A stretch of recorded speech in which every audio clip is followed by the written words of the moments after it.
안녕하세요. 저는 이제 50대 후반이 된 할줌마입니다. 첫째 아들이 일찍 결혼을 한 탓에 원치 않게 할머니가 되어버렸네요. 아직은 아줌마 소리를 더 듣고 싶은데 할머니 소리를 들어야 하니 할줌마라고 스스로 부르게 되었네요. 이렇게 긍정적으로 생각하며 저 스스로를 다독이며 한평생을 살아온 저에게 아주 믿기 힘든 일이 일어나고야 말았습니다. 평생을 제 편이라고 생각했던 사람에게 제대로 뒤통수를 맞았으니 이보다 더 힘든 위기가 어디 있을까 싶더라고요. 제가 여태 믿고 의지했던 것이 전부 허상이었던 것인가 하는 생각도 들게 되었고요. 그래도 정말 천만다행인 것이 저를 지켜주는 사람이 한둘이 아니었다는 것입니다. 제가 좌절만 하지 않고 버티고 이겨내어 복수까지 제대로 할 수 있었으니 이보다 더 좋은 끝이 어디 있겠나 싶더라고요. 무슨 일이 저에게 일어나게 된 것인지 궁금하시죠? 지금부터 이야기를 시작해 보도록 하겠습니다. 저는 나이 30에 결혼을 하게 되었습니다. 남편과는 지인의 소개로 알게 되어 자연스럽게 만남을 이어가다 결혼까지 하게 되었네요. 처음부터 운명이라는 생각은 크게 들지 않았어요. 다들 아시잖아요. 세상에 운명 같은 만남이라는 게 얼마나 있겠습니까? 남편이랑은 같이 있으면 편안하고 또 생각보다 취미나 사상 같은 것이 잘 맞았어요. 여러분들도 공감하실 텐데 같이 부대끼며 살다 보면 성향이라는 게 참 중요하잖아요. 예를 들면 집안이 어질러져 있으면 바로 치워야 한다던가 또 정치적인 성격이라던가 앞으로 어떻게 돈을 벌어서 어떻게 살아야겠다는 계획이라던가 하는 부분이요. 참 사소한 부분이지만 그런 게 맞지 않으면 첫 단추를 잘 못 끼운 것처럼 삐걱거리게 되지 않겠어요? 하지만 남편이랑은 그런 부분이 참으로 잘 맞았어요. 가진 현실에 비관하거나 걱정하기보다는 지금 가진 것에 최선을 다하면서 살면 좋겠다 하는 마음을 가지고 있었죠. 물론 이것도 어느 정도 안정적인 생활이 유지가 되니 그렇게 생각하고 느끼는 걸 수도 있겠지만요. 그리고 저는 결혼이라는 것에 환상이 별로 없었습니다. 서로 잘 맞춰서 살고 아름답게 인생을 마무리하는 것보다는 편안하게 마무리를 하고 싶다는 마음이 더 강했거든요. 그래서 남편이랑 같이 평생을 사는 것이 꽤 괜찮은 선택이라 느껴졌습니다. 우리 남편은 사업을 하는 사람이었습니다. 처음에 지인의 소개로 만났을 때도 사업을 막 시작했던 열정적인 사람으로 보여 호감이 조금 생겼었던 것이거든요. 저는 자기 일에 불평불만을 가지는 사람보다는 어떻게든 위기를 극복해 보려고 노력하는 사람을 더 선호했어요. 이건 저뿐만 아니라 다른 사람들도 그렇겠지만요. 결혼을 하겠다고 마음을 먹은 것도 이 사람 성격이라면 사업을 하면서 절대로 믿지는 짓은 하지 않겠다 싶은 생각이 들어서 그랬던 것이었어요. 결혼을 하겠다고 했을 때 저희 부모님께서는 조금의 반대를 하셨습니다. 사업을 하는 남자는 너무 위험하다는 생각을 가지고 있으셨던 것 같아요. 사업이라는 게 어떻게 늘 잘 풀릴 수만 있겠어요? 언젠가는 하락세가 따라오기 마련이고 또 너무 승승장구를 하다 보면 사람이 기고만장해져서 가정을 제대로 돌보지 않을 수도 있다는 염려 때문에 반대를 하신 것 같았어요. 하지만 저는 이 사람이 얼마나 계획적으로 본인의 인생을 설계하고 있는지 10분 이해하고 있었기 때문에 부모님께서 염려하시는 부분을 어떻게든 안심시켜드리고 결혼을 하고 싶었죠. 남편 또한 저희 부모님을 찾아뵙고 나서 상당한 믿음을 주었어요. 사업이라는 게 당연히 실패의 위험을 끌어안고 시작하는 거지만 본인이 실패를 한다고 해서 좌절을 할 생각은 전혀 없다면서 말이죠. 막노동이라도 해서 가족들 먹여 살리는 일은 책임지겠다고 하는데 저희 부모님께서도 그런 근성을 높게 봐주셔서 결국에는 결혼에 골인할 수 있게 되었습니다. 그렇게 결혼을 하자마자 첫째 아들을 임신하게 되었고 육아에 적응을 하기도 전에 연년생으로 둘째 아들까지 낳게 되었습니다. 아이들을 키우는 동안 힘듦이 없었던 것은 아니었지만 늘 감사한 마음을 가지고 살았습니다. 남편의 사업은 참으로 잘 풀렸고 아이들이 하고 싶어 하는 것에 지원을 팍팍 해줄 수 있었죠. 친정시댁 따지지 않고 동일하게 용돈을 드리면서 떵떵거리면서 그렇게 살아왔습니다. 친정부모님께서는 남편이 주는 용돈을 모으고 있다고 하시면서 투자를 해서 돈을 불려주시겠다고 저에게 약속을 해주셨어요. 아니, 엄마랑 아빠랑 쓰라고 준 돈인데 그걸 투자해서 불려주시겠다고요? 그러지 마시고 두 분이 생활하시는데 보태 쓰시는 게 좋을 것 같은데 그러라고 드리는 돈이잖아요.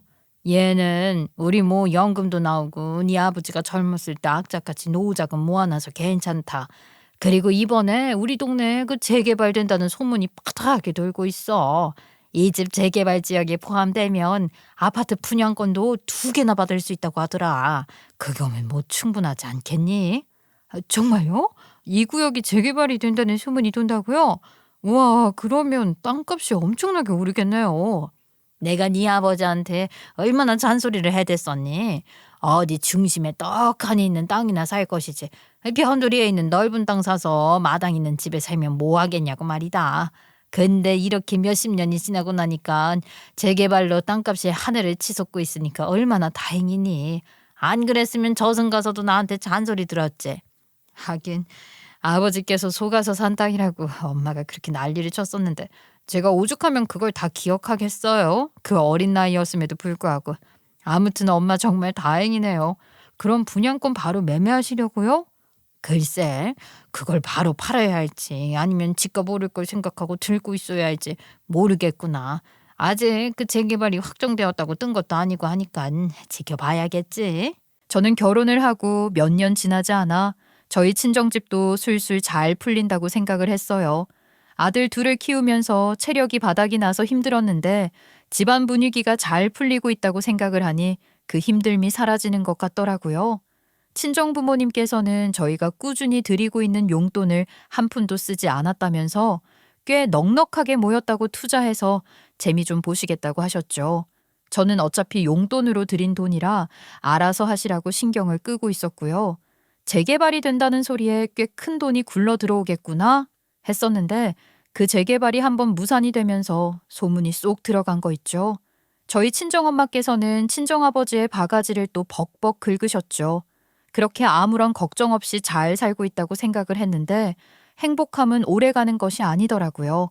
결혼을 한 지 10년 차가 되었을 때 저희 친정아버지께서 간암에 걸리고 마셨어요. 저는 정말 충격적이었죠. 친정아버지와 제가 반주를 즐겨 했었기 때문에 항상 집안에 소주 한두 병은 구비를 해두었었거든요.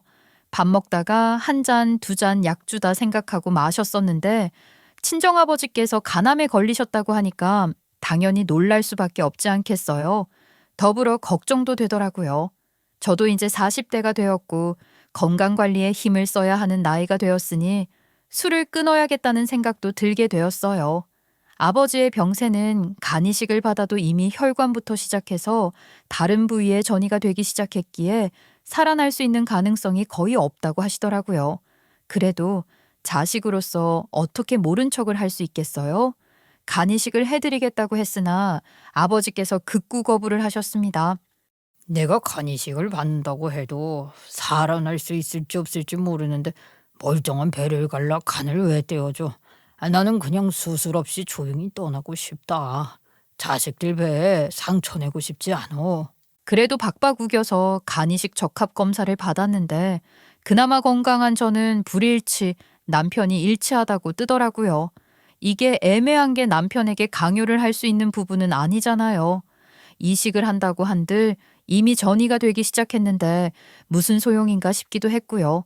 아버지께서 극구 거부를 하시니 남편도 어쩔 줄 몰라 하면서 그래도 수술 한번 받아보는 게 좋지 않겠냐고 친정아버지를 설득했지만 들어먹히질 않았어요. 결국 아버지께서는 투병 1년 만에 하늘나라로 떠나시게 되었습니다. 아버지가 돌아가신 이후로 저희는 더욱 바빠졌어요. 홀로 남은 친정엄마가 너무나도 걱정이 되었기 때문이었습니다. 저에게는 아픈 가정사가 하나 있었습니다. 저에게 오빠가 하나 있었지만 젊었을 때 오토바이를 타다가 사고를 당한 이후로 쭉 요양병원에 투병을 하고 있었어요. 그동안은 친정아버지와 함께 한 달에 2-어 번씩 찾아가곤 했었는데 친정아버지가 돌아가시고 나니까 친정엄마 혼자서 요양병원에 가서 돌본다는 게 쉬운 일이 아니라고 하시더라고요. 친정오빠는 머리를 심하게 다쳐서 말도 제대로 하지 못했기에 의사소통도 제대로 되지 않았고 척추를 크게 다쳐서 하반신이 마비된 상태였기 때문에 누워서 일어나지를 못하고 있었죠. 그러니 친정엄마 혼자서 돌볼 수가 없어 제가 매번 따라가서 도와줘야 했어요. 그래도 한 달에 두어 번 정도니까 어렵지는 않았는데 친정아버지께서 그렇게 갑작스럽게 돌아가시고 나니까 친정엄마도 덜컥 겁이 나셨나 봐요. 내가 정말 걱정이 많다. 네 아버지가 그렇게 세상을 뜨고 나니까 나까지 갑자기 사라지면 우리 아들은 어떻게 해야 하나 싶고 너한테 모든 짐을 짊어지게 할 수도 없고 말이야. 엄마, 무슨 그런 말 하고 그래요. 엄마가 사라지긴 왜 사라져. 엄마는 건강하게 평생 내 옆을 지켜줄 거야. 그러니까 걱정하지 마. 이렇게 여러 일을 겪고 나니까 사는 게 무척이나 덧없다는 생각이 들더라. 나까지 없으면 저 불쌍한 우리 아들을 누가 돌보겠니? 내가 오래오래 살아야 하는데 어디 그게 쉬운 일도 아니고 말이다. 아유, 정말 나이 먹으니까 주책이다. 집안에 아픈 사람이 있으니까 그런 걱정할 수도 있지. 근데 지금 엄마가 너무 우울해하고 힘들어하는 것 같아. 내가 할게. 내 오빠잖아. 엄마가 걱정하는 일 없도록 내가 잘 지킬 테니까 엄마야말로 건강 좀 챙겨. 응? 몸도 그렇고 마음도 그렇고 마음이 건강해야 하는 법이야. 그렇지. 엄마도 알지. 내가 마음 단단하게 먹고 잘 버텨내야 한다는 거 그걸 누가 모르겠니. 근데 참 걱정이 너무 많구나.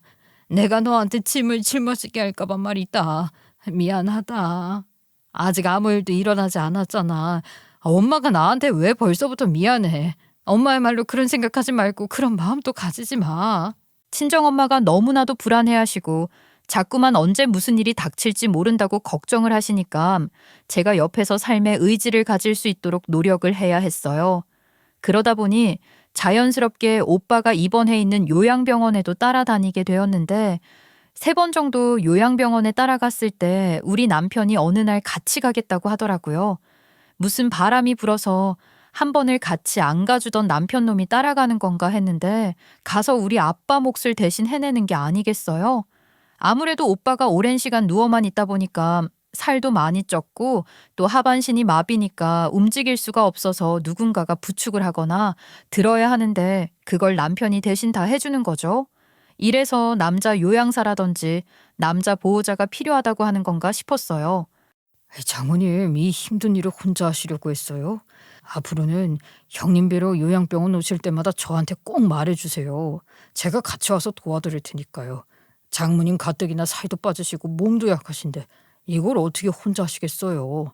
저희 마누라도 별 도움 안 될 것 같은데 이런 건 제가 해야 하는 거죠. 꼭 저 불러주세요. 아이고, 당신이 웬일이야?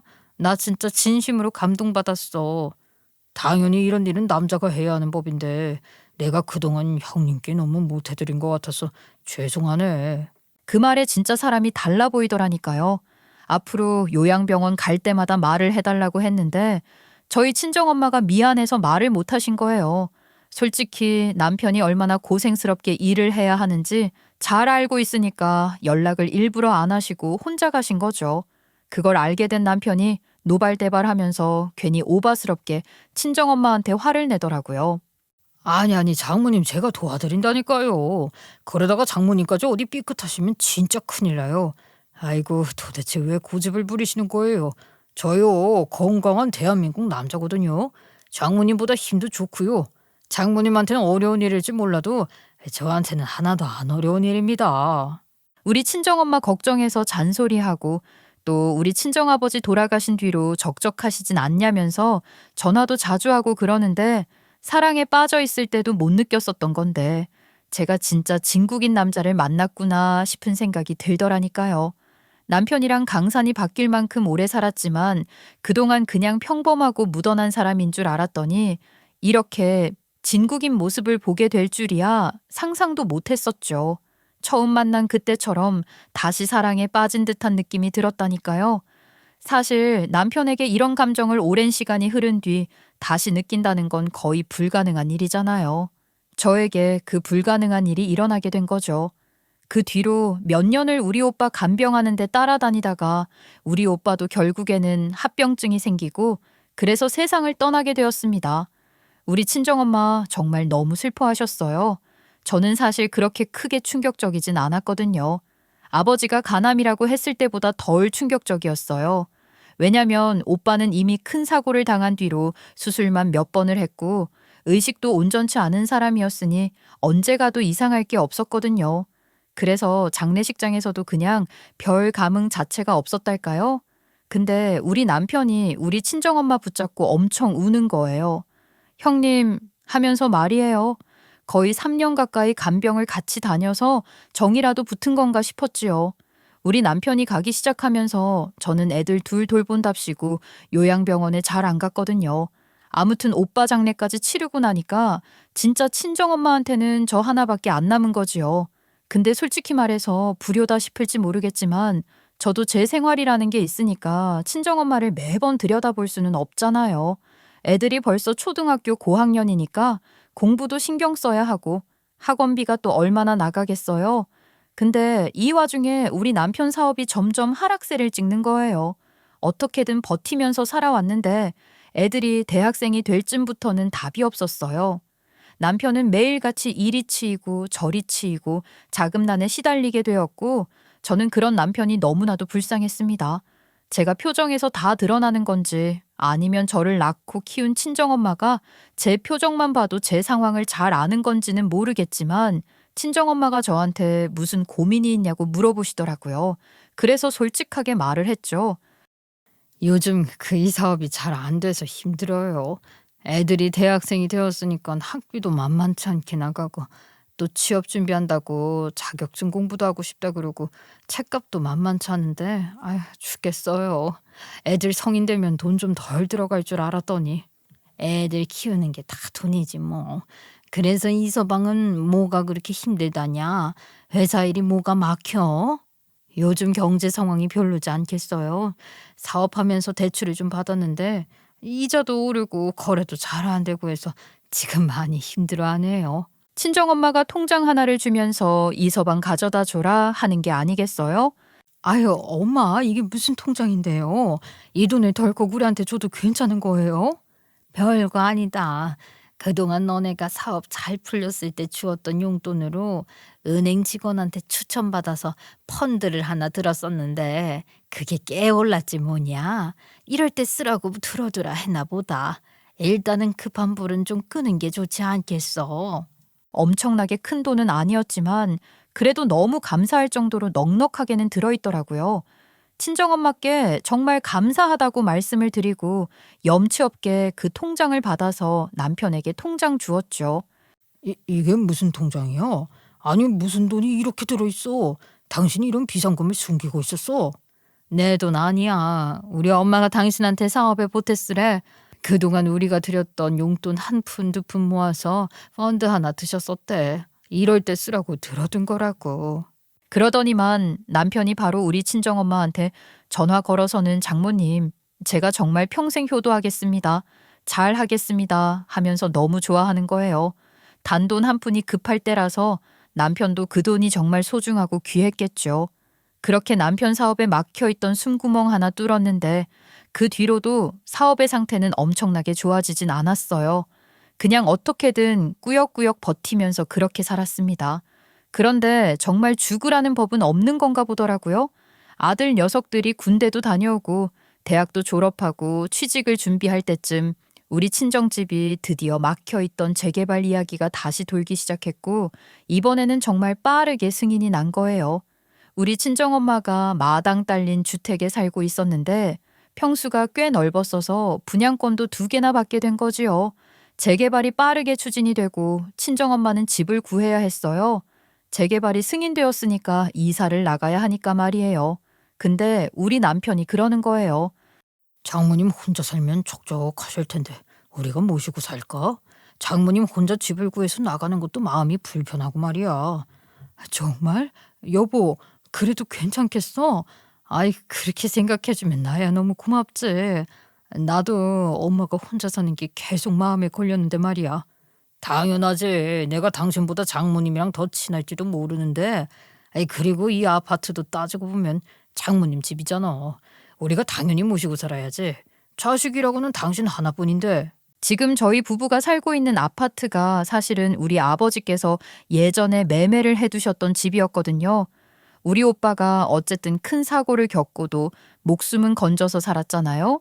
그래서 오빠가 분명 다시 일어설 수 있을 거라고, 언젠가는 회복해서 멀쩡하게 결혼도 하고 자식도 낳고 그럴 수 있을 거라면서 그날을 기다리며 매매해 두신 집이었는데, 오빠가 결국 회복하지 못해서 제가 결혼할 때 들어가 살라고 주신 집이었거든요. 아버지 명의의 집이었는데 돌아가시면서 엄마 명의로 넘어가게 된 거였고요. 남편이 그걸 아니까 저한테 그러는 거예요. 어차피 이 집 장모님 집이고 장모님 덕분에 우리가 집 걱정 없이 살고 있는 건데 당연히 모시고 살아야지 하고 말이죠. 근데 이 소식을 들은 우리 시댁은 좀 불평불만을 내비치시더라고요. 아니 우리 아들한테서 간이식자 해달라고 바라지 않았었냐?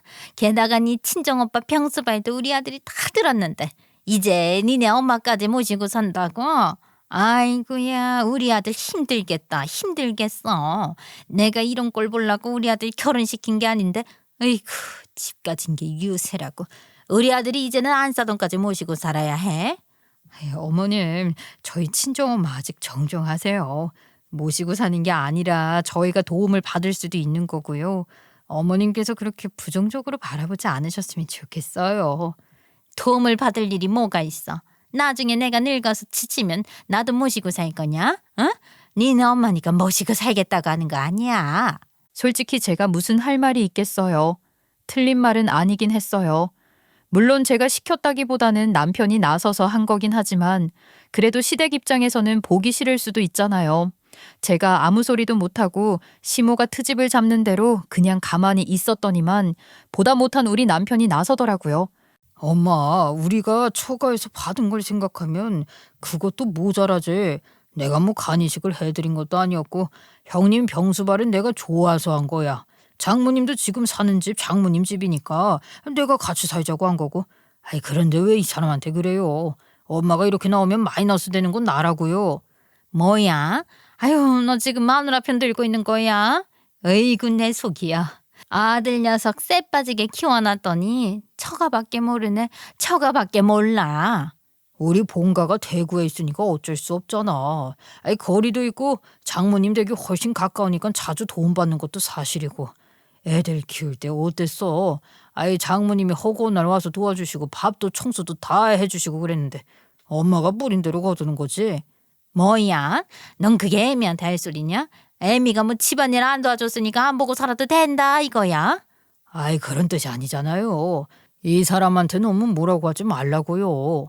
애초에 모시고 살겠다고 한 것도 나고 내가 좋아서 하겠다고 한 거니까요. 알겠죠? 그렇게 제 편을 들어주니까 너무 고마웠어요. 시댁이 대구에 있으니까 아무래도 거리가 멀어서 제가 자주 찾아뵙지도 못하고 그랬거든요.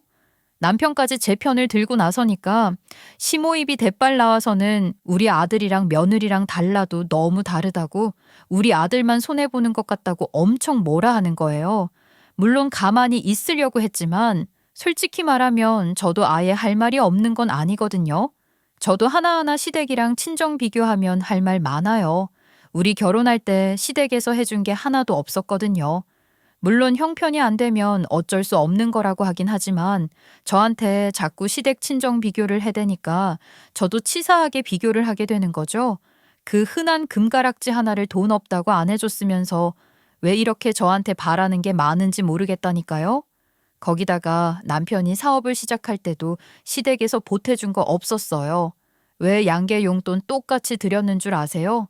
시댁에만 드리기 민망하다고 우리 집까지 챙긴 게 된 것이었어요. 근데 우리 집은 결국 그 돈 모아서 다시 돌려줬잖아요. 그러니 저도 시댁에서 저렇게 말하면 할 말이 없는 건 아니었지요. 그래서 시모한테 말을 했어요. 예, 아무튼 너는 아주 복 받은 줄 알아라. 세상에 이런 남편 만나기가 어디 쉬운 줄 아니? 나 같은 시애미도 어디 없다. 며느리가 친정만 챙기는데도 뭐라 안 하잖니? 아유, 지금 뭐라고 하시는 거 아니에요? 저도 그이가 먼저 하자고 제안했으니까 미안한 마음 가지고 고맙게 생각하고 있어요. 근데 어머님이 이렇게 감나라 배나라 하시면 저도 기분이 상할 수밖에 없잖아요. 우리 부모님이 그동안 남편한테 받은 거 없이 보답해 주려고 노력하셨고 남편도 그 마음 알아서 지금이라도 효도하자고 하는 건데 어머님이 왜 그러시는 거예요? 지금 뭐 사업하는데 돈 좀 보태주고 집 좀 해줬다고 친정 잘났다고 하는 게야? 우리는 해준 게 없어서 못난 시댁이고. 네, 어머님이 생각하시는 대로 저도 생각하려고요. 맞아요. 그렇게 확 질러버리니까 시모도 더 이상 말을 못 하더라고요. 아무튼 저는 합가를 하고 친정엄마와 같이 살면서 매우 만족스럽다고 생각했어요. 자식들 다 키워서 회사 다니지 친정엄마랑 같이 살면서 불편할 거 하나 없지. 얼마나 좋겠어요. 거기다가 남편이 퇴근하고 돌아와서는 자꾸 우리 엄마랑 둘이 이야기를 나누고 싶어 하니까 신기한 마음까지 들었어요. 처음에는 같이 사니까 더 많이 대화를 나누고 맞춰가려는구나 싶어서 보기 좋게만 느껴졌죠. 근데 말이에요. 시간이 지나면 지날수록 우리 친정엄마가 조금 불편해 보이는 게 아니겠어요? 무슨 이야기를 나누는지 저는 전혀 몰랐으니까 남편 없을 때 한번 물어봐야겠다 싶었죠. 엄마, 애들 아빠랑 무슨 이야기를 그렇게 해? 나만 쏙 빼놓고 말이야. 나 궁금해서 꼭 한번 물어보고 싶었거든. 아유, 그게 말이다. 예, 이서방이 왜 이렇게 내 재산에 관심이 많은지 모르겠다. 내가 웬만해서는 그냥 어물쩍 넘어가려고 하는데 거칠거칠 캐물으니까 이제는 좀 불편해서 말이야. 어? 이서방이 엄마 재산에 관심이 많다니? 그게 무슨 소리야? 내가 처음에는 좀 오바를 하는 건가 했는데 그게 영 아닌 것 같아서 말이야. 아파트 그 재개발 들어간 이후에 거기 땅값이 치솟았다. 두 채 받는다고 안 했냐? 그것만 팔아도 수십억이 나올 거다. 자기는 얼마 떼어줄 거냐 그러는 게 아니겠어? 나한테 대놓고 그렇게 물어보길래 내가 놀라서 아니 자네를 왜 떼주나 했더니 장모님 그럼 저는 한 푼도 안 주시려고 했어요. 저 서운해요. 제가 얼마나 잘했는데. 이러는 거 있지. 아니, 애들 아빠가 그랬다고요? 엄마 재산을 뚝 떼어달라고? 서운하다고? 어머, 이 사람 좀 봐. 이 사람이 갑자기 왜 그러는 거야? 그래서 내가 그랬지. 아니, 자네 몫을 떼어주고 할 게 뭐가 있나?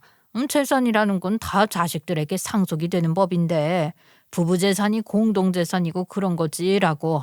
내가 나중에 그 아파트 팔게 되면 어련히 알아서 줄까 했더니 아유, 이사방이 글쎄 장모님이 나중에 딸만 챙기면 저는 지붕 쳐다보는 개 되는 거잖아요.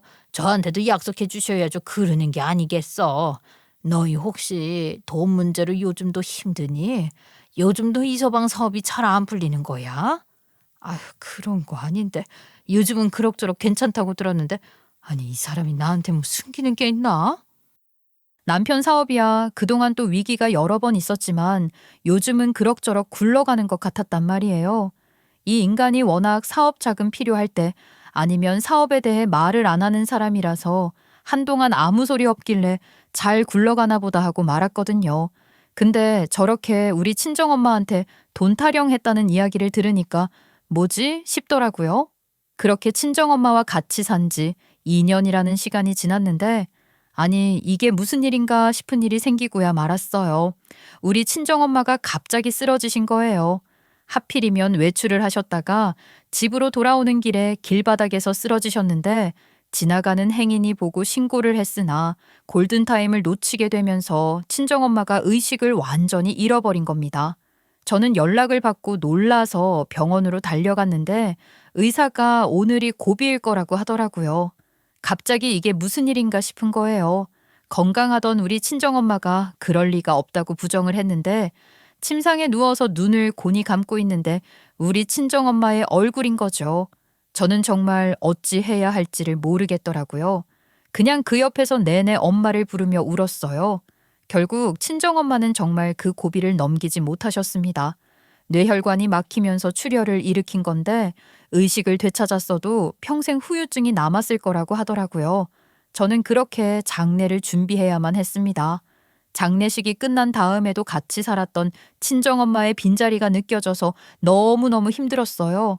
제가 한 일주일 정도를 정신도 못 차리고 살고 있으니 남편이 저에게 다가와 등을 토닥여 주더라고요.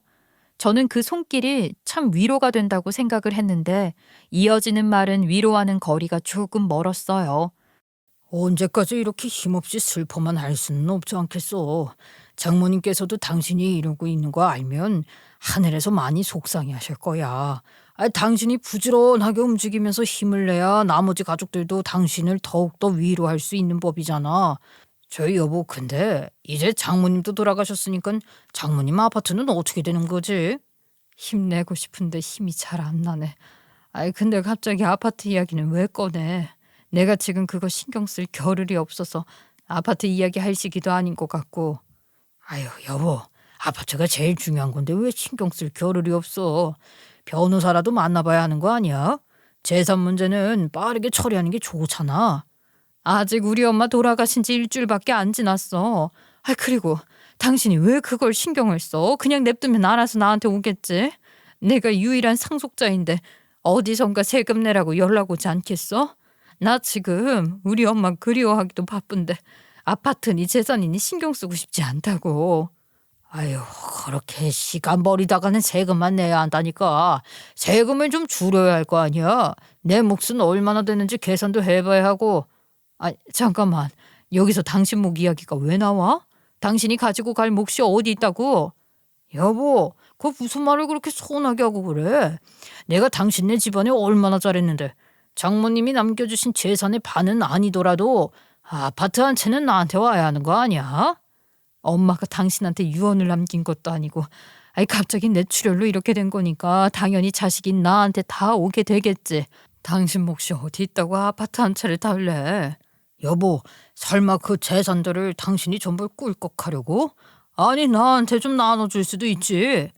꿀꺽이라니, 그게 당연한 거 아니야? 당신이 왜 우리 엄마 재산에 욕심을 내는지 도통 이해를 할 수가 없네. 당신이야말로 지금 선을 넘는 거야. 부부 사이에 선이 어디 있어. 욕심내는 게 아니라 나도 요즘 사업하는 거 정리할까 생각하고 있어서 그래. 나한테도 내 명의로 된 아파트 한 채 있으면 노후 든든하고 좋으니까 그런 거지. 당신이야말로 너무 선 그는 거 아니야? 이렇게 나오니까 나 서운하려고 그래. 솔직히 말해서 내가 가진다고 해서 우리 노후가 달라지는 것도 아닌데 굳이 명의에 욕심내는 이유를 모르겠어서 하는 말이야. 몰라. 나 머리 아파. 아직 슬픔이 가시기도 전에 이런 걸로 왜 대화를 나눠야 하는지도 난 모르겠어. 더 이상 이런 이야기 하고 싶지 않아.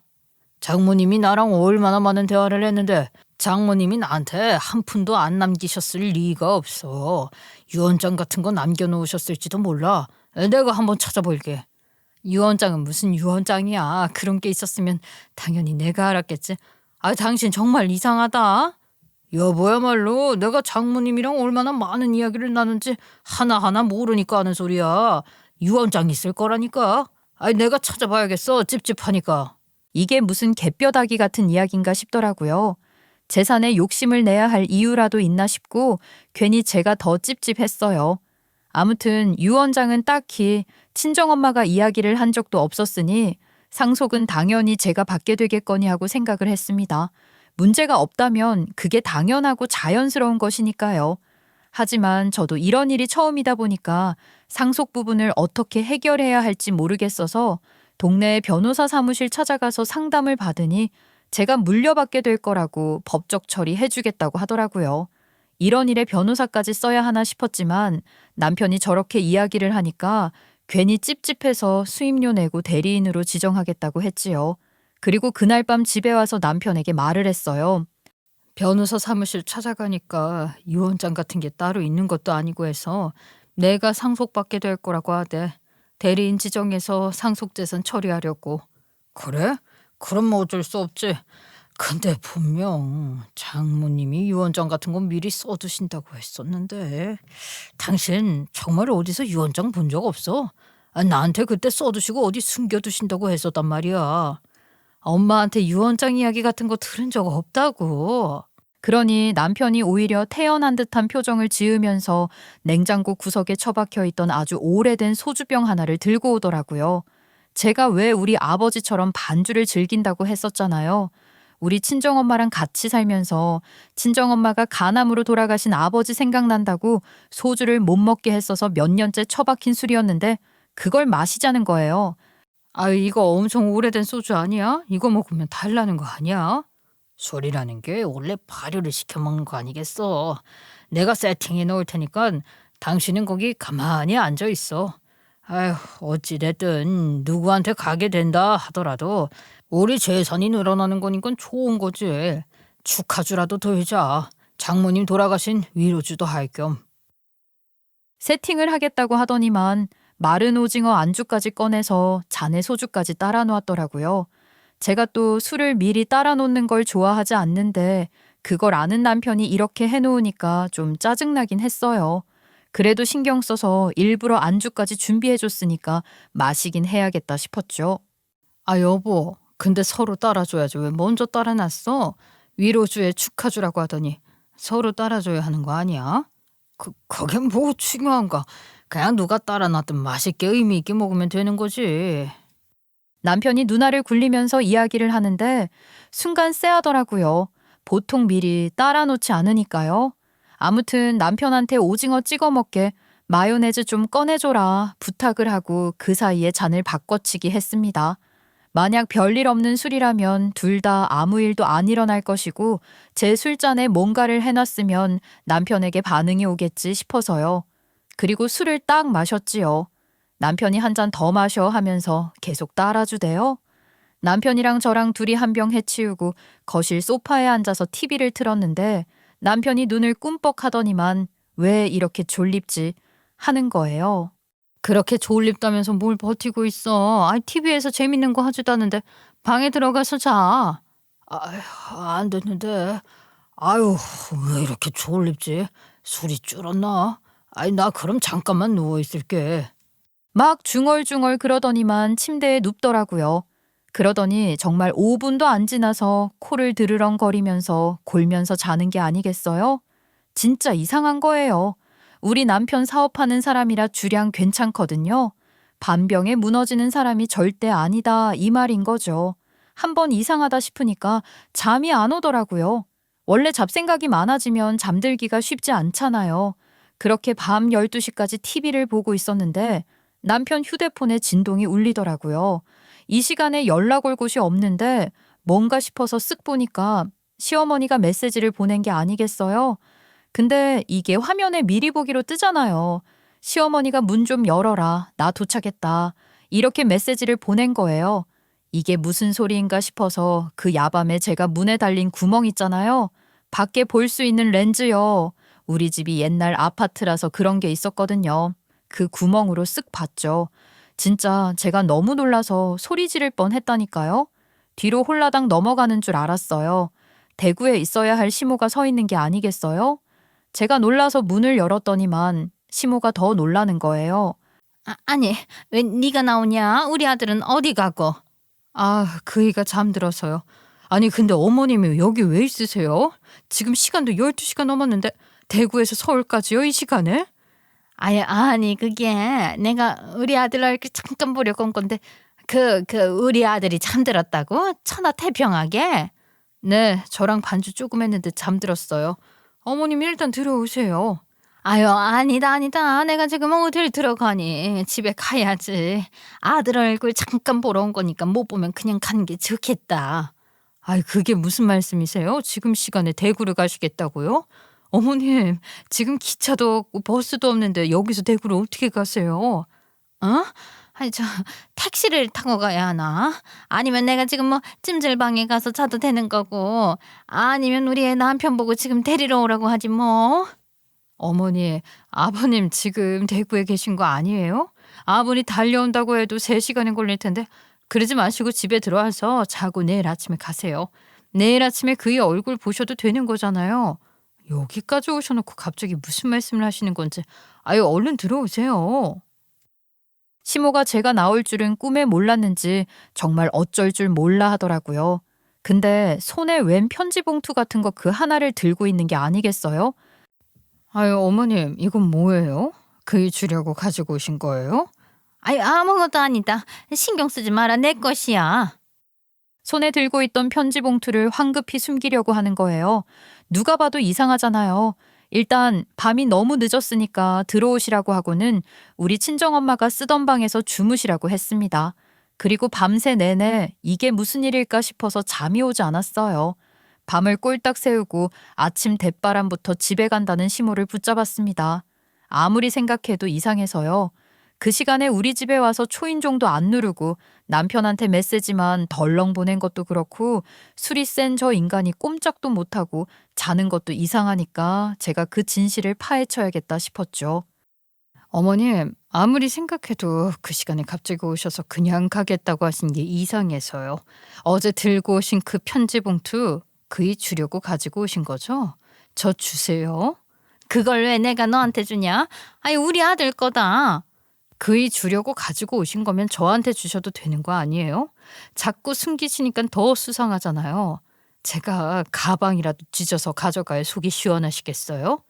예, 너는 네 물건도 아닌 걸 왜 탐을 내고 그래? 우리 아들 거야. 냅둬라. 내 가방 뒤지지 말고. 아우, 머리 아파. 아우, 왜 이렇게 머리가 깨질 것처럼 아프지? 지금 몇 시야? 아휴, 얼마나 잠꼬야. 여보, 나 머리가 너무 아프니까 약 좀 줘봐. 두통약. 어딨어? 시모는 편지 봉투 죽어도 못 준다고 하지. 남편은 머리통을 부여잡고 너무 아프다고 약 좀 달라고 난리를 치는 거죠. 그러다 시모를 발견하고서는 둘이 어버버 하면서 서로 침묵을 지키더라고요. 제가 그 둘의 눈을 빠져라 보고 있으니까 남편이 뭘 그렇게 쳐다만 보고 있냐고 약 좀 갖다 달라고 소리를 팍 지르더라고요. 아주 그냥 사방팔방 정신없었죠. 제가 약통에서 두통약을 꺼내려고 하는데 기가 막힌 걸 보고야 말았습니다. 제가 가끔 잠 안 올 때 먹던 것이 있었는데 그게 딱 두 알이 비어서 없는 거 있죠. 그때서야 알겠더라고요. 제가 잠이 안 올 때 먹는 그것을 제 소주잔에 탄 겁니다. 제가 소주잔을 바꿔치기 했잖아요. 그러니까 남편이 그것을 먹고 잠든 것이었어요. 그러니까 시모가 찾아온 이유도 알겠더라고요. 제가 푹 잠들었을 테니까 뭔가 주려고 그 야밤에 찾아온 거지요. 초인종 벨을 누르면 제가 깰지도 모르니까 일부러 문자만 보낸 거예요. 남편이 안 자고 있을 거라 생각했을 테니까요. 하지만 제가 잔을 바꾸면서 완벽하게 틀어진 겁니다. 그래서 시모가 자꾸 집에 가겠다고 하면서 절 피하려 한 거고요. 머릿속에서 정리가 끝이 나자마자 시모와 남편에게 전부 다 말하라고 소리를 쳤죠. 어때? 내가 완벽하게 알아냈지? 그래서 니들이 숨기는 게 뭐야? 그 편지 봉투가 도대체 뭐길래 밤 12시에 대구에서 찾아오셨냐고요? 아니 네가 무슨 명탐정 셜록 홈즈니 뭐니 그런 거야? 아 그냥 찾아온 거야 그냥. 내가 우리 아들 얼굴 보고 싶어서 말이다. 생사람을 잡고 있어. 그 말에 제가 시모 가방을 확 낚아채서 편지 봉투를 꺼냈습니다. 시모랑 남편 둘 다 깜짝 놀라서는 저한테 무슨 짓이냐고 하는데 그 편지 봉투를 기어이 열어보고 말았죠. 둘 다 힘으로 빼앗으려고 하길래 딱 잘라 말했습니다. 저 건드리지 마세요. 제가 지금 이거 내용물 확인 안 하면 안 될 것 같으니까 다들 가만히 있으시라고요. 안 그러면 무슨 일이 일어날지 모릅니다. 그리고 찬찬히 그 편지 봉투 속에 들어있는 내용물을 확인했는데 정말 기가 막혀서 돌아버리는 줄 알았습니다. 그게 뭐였냐고요? 바로 가짜 유언장이었습니다. 마치 우리 친정엄마가 남긴 것처럼 시모가 조작해서 들고 온 가짜 유언장이었다고요. 재산의 반을 남편한테 주겠다는 유언장이 떡하니 들어있는 게 아니겠어요? 변호사 공증이라도 받았는지 양식까지 딱 맞춰서 말입니다. 제가 진짜 어이가 없어서 웃음이 다 나더라고요. 지금 재산 빼돌리려고 유언장까지 가짜로 만들어 온 거예요. 당신이 그렇게 애타게 찾던 유언장이 이 가짜 유언장이었냐고. 무슨 소리냐? 사돈이 나한테 넘겨주고 가신 거였다. 너한테 주면 찢어버릴지도 모른다고. 아니 나한테 직접 주신 거라고. 그 말이 되는 소리를 하세요. 저희 친정엄마가 대구에 간 적도 없고 어머님을 만난 일도 없는데 어떻게 친필 유언장을 어머님께 맡기겠어요? 이거 사문서 위조예요. 범죄라고요. 아니라니까. 사돈이 정말 나한테 준 거라니까. 그렇게 확실하면 제가 이 유언장 우리 엄마가 쓴 게 맞는지 아닌지 확인 좀 해봐야겠어요. 아니, 그 재산 좀 나눠줄 수 있는 거 아니야. 아이, 우리 장모님이 나한테 남겨주신다고 했는데. 어이가 없다. 도대체 내 재산, 네 재산이 뭐가 그렇게 중요하다는 거야? 어차피 평생 부부로 살 건데. 아이, 나도 모르지. 당신이 돈 가지고 유세를 떨지 어떻게 알아.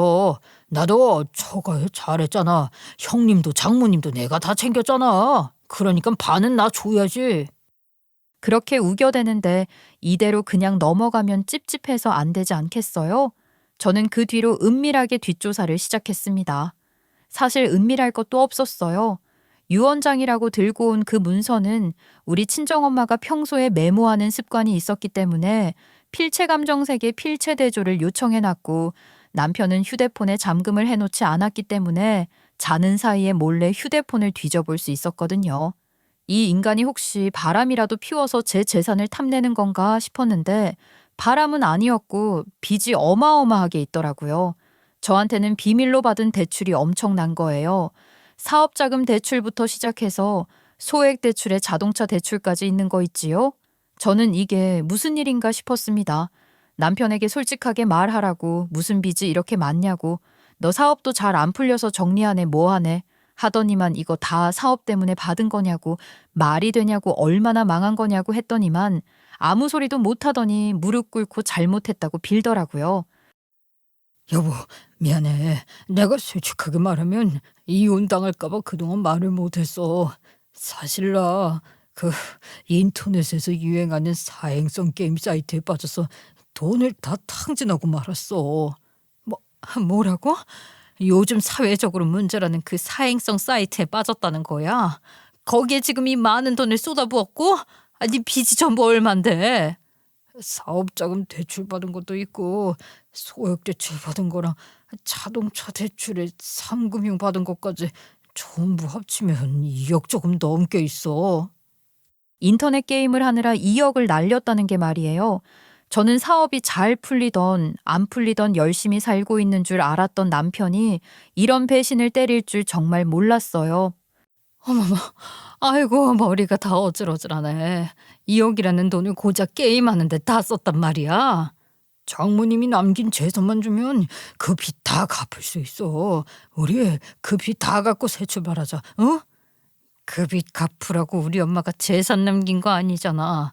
거기다가 유언장까지 조작해가면서 나 모르게 그걸 해결하려고 했던 게 미친 짓 아니냐고. 어머님까지 합세해서 말이야. 당신이랑은 더 이상 신뢰가 깨져서 못 살아. 이혼해.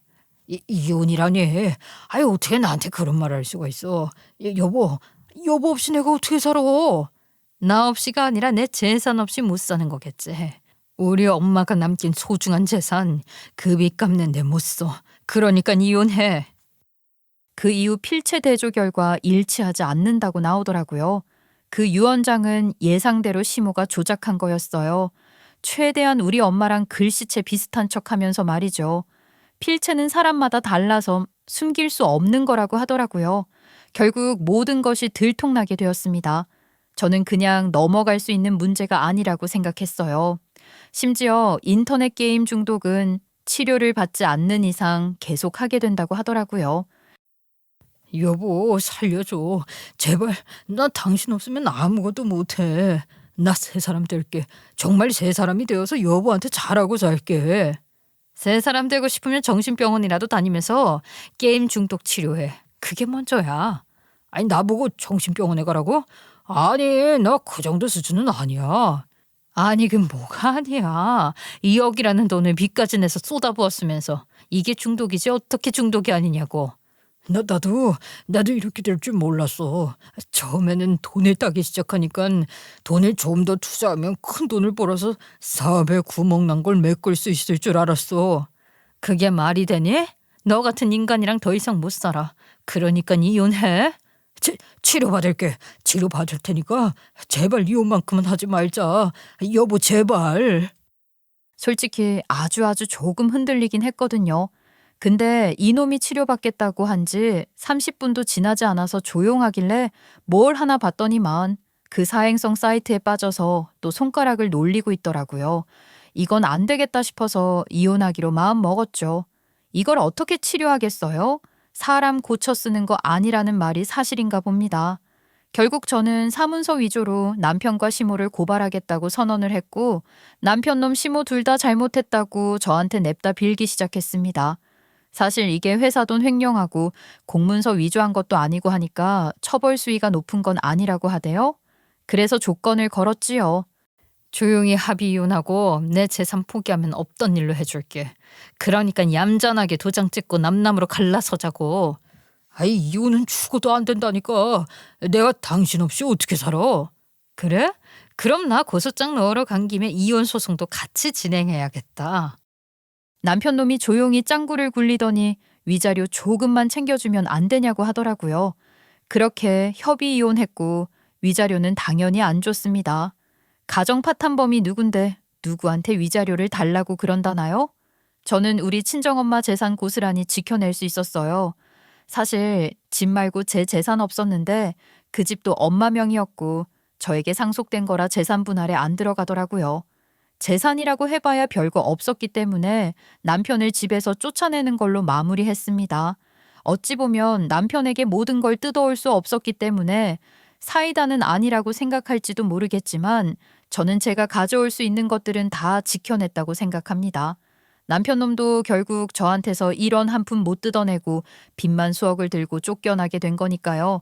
인터넷 게임 중독 위험하더라고요. 물론 일단 게임이 아니라 사행성이었지만 그렇게 이성을 잃고 큰 빚까지 지게 될 줄이야.